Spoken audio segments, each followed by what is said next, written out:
This story is a work of fiction, inspired by true accounts and forgotten legends. Some details have been altered, others were never meant to be remembered. Listener discretion is advised. What lies beneath the ice is not ours to disturb.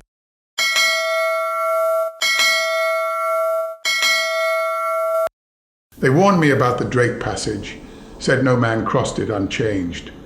I used to laugh at such superstitions. I'd weathered the worst storms of the North Atlantic. I'd patched sails in hurricane winds and brought crippled ships home through sheer force of will. But the sea humbles all men in time. We departed Ushuaia in late February, just before the freeze returned. Our ship, the St. Brendan, was a sturdy ice-class cutter with a reinforced hull and enough fuel for 3 weeks. She carried 16 men, young, capable, full of that dangerous confidence that comes before a fall. I handpicked every one of them.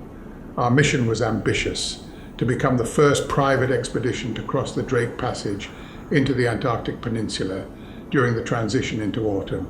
Most avoid it. The Drake is known for chaos, winds that break bones, swells that swallow steel.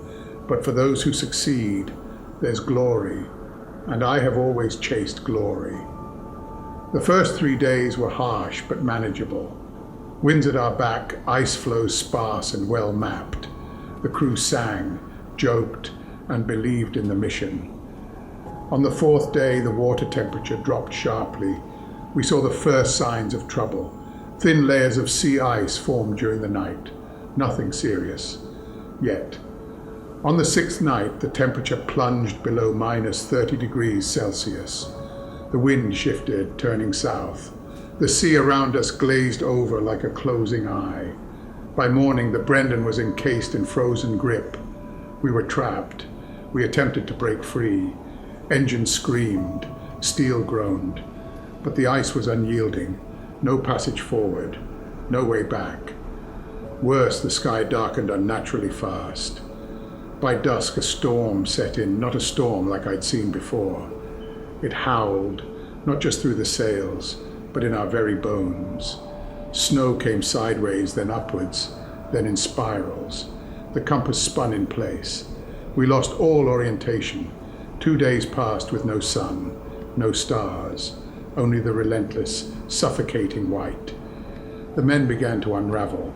I kept the log, kept pretending we'd find a break, kept telling them the thaw would come. On the 9th day, the wind finally broke. Silence returned. Not peace, silence. The kind that presses against your ears, like deep water. We climbed onto the ice for air and perspective, and then we saw it. A dark shape far on the horizon, upright, rigid against the flat white. We blinked, adjusted our scopes. It was no iceberg, it was a mast. We stared until our eyes froze. I had heard the stories. Every sailor in the southern waters had. I whispered the name under my breath before I even confirmed it. The St. Nicholas. It couldn't be. She had vanished in 1912 during an ill-fated run to the Antarctic coast. Her captain, Elias Mordrake, was a zealot, a man of iron will and whispered secrets. Some believed he had tried to cross the pack ice for glory. Others said he was cursed. Whatever the case, she had disappeared without a trace, until now. Excitement surged through the men. Not joy, desperation. If there were supplies aboard, they could mean survival. If the ship were intact, it could be a shelter. We launched one of the lifeboats and set out across the thinning ice. It was a treacherous journey. The ice cracked beneath us at every step. One crewman fell waist-deep into a hidden pocket and screamed until we dragged him free. I led the line. I had to. It was my expedition, my burden. The closer we got, the more impossible it seemed. The ship was upright, undamaged. The mast pierced the sky like a tombstone. Frost clung to her sides in thick, uneven clusters. Her name, St. Nicholas, barely legible beneath layers of ice and time. We climbed aboard. No birds, no rats, no sound. just the creak of boots on frost-covered planks. The deck was empty, save for old ropes and sails frozen stiff. We called out, no one answered. We split into teams, torches raised, each breath fogging the air like smoke from ghostly lips. Below deck, the frost was thicker, clinging to walls like a second skin. The ship was deathly quiet, not just empty but preserved. A galley set for a meal that never came, hammocks swaying ever so slightly as if still occupied. Jackets hung neatly by the stairs. It was like they'd vanished in an instant, or like they'd never truly left. There were no signs of violence, no wreckage, no rot, just abandonment, no bodies. Room by room we searched, whispering questions none of us wanted answered. Some claimed to hear footsteps echoing from deeper in the ship. Others said they felt watched, like something lingered just out of sight. Then we reached the captain's quarters. The door stood closed, unmarked, untouched. I paused. Something about it chilled me more than the wind ever had. I called out instinctively, "Captain Mordrake?" Silence. I pressed my eye to the keyhole, and there it was, a figure, human-shaped, standing perfectly still, facing away from the door. I stepped back. My first mate saw my face and went pale. "There's someone inside," I said. We knocked again. Nothing, so we forced it. The door groaned as we pried it open with a crowbar. A gust of colder air spilled into the hall, biting deeper than before. Our torches dimmed briefly, like the room itself disapproved of our entry. Inside, the temperature dropped further. I could feel the hairs on my neck stiffen beneath my coat. The room was dark, quiet. And then we saw him. He stood by the desk, one gloved hand resting on a journal, the other behind his back, still facing away. He wore a long wool coat trimmed with ice. His hair, what was visible beneath his frost-crusted cap, had turned white. The boots were old naval issue, the posture unmistakable. A captain, he did not move. We surrounded him slowly, no one daring to speak. When I stepped before him, I saw the truth. He was dead, but not decayed, not collapsed, frozen.